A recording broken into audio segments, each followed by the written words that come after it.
little more than 24 hours away from the winter storm that is set to arrive, and if you have to go to the grocery store tomorrow to buy milk, to buy bread, to buy toilet paper, whatever you need, I feel sorry for it. The lines are going to be busy. Saturday, not too bad of a day. Cold and cloudy, yes, with some fast winds, but things really start to kick off on Saturday night. Two big phases we have to get through. The first phase is going to be an icing phase. Really, we can see freezing rain and sleet Saturday night. And then once we get later into the day on Sunday, we're going to see a very slow transition from ice to snow by the afternoon. And that's how things are going to be finishing off.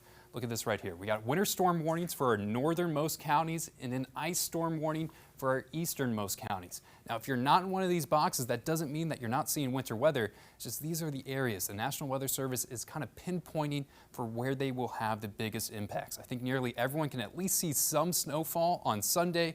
And most people have to deal with the ice that's going to be coming our way. Let's break that down.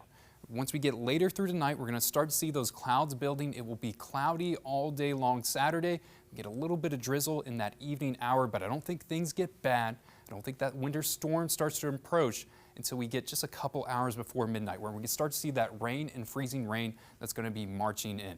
All right, now let me explain what's going on, because we've got a lot going on in this graphic behind me. This black line right here, I don't show this too often, this is the freezing line. This is where temperatures are exactly 32 degrees. So if you're to the south of this line, chances are you're getting rain. If you're along this line or north of it, you're probably getting freezing rain, sleet, ice that's going to be coming our way.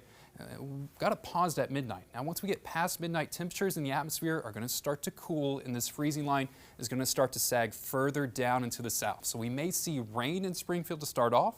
That turns into freezing rain. And once we get later in the day, we can get these temperatures to warm back up. Now, this model kind of has this freezing line. Look at it, parked right exactly on top of Springfield. And people south of Highway 60, I think the temperatures are going to be about 33, 34 degrees, just a pinch too warm to really have to deal with any of this frozen headache that's going to be coming on. But it is going to be consistent with freezing rain and sleet happening for areas north of Highway 60.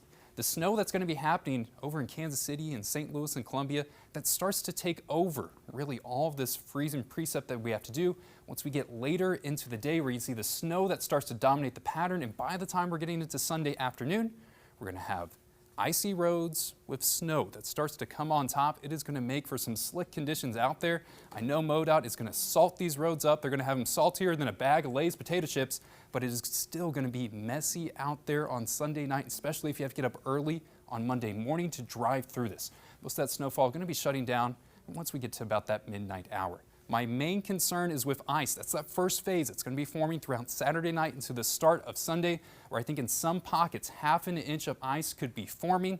That's about a fourth of what we got in the 2000 ice storm. That's still enough to cause spotty power issues. I just don't think it's going to be widespread blackouts. Snow totals are starting to look impressive. I think the majority of people in the Ozarks can see at least some snow that's going to be coming their way.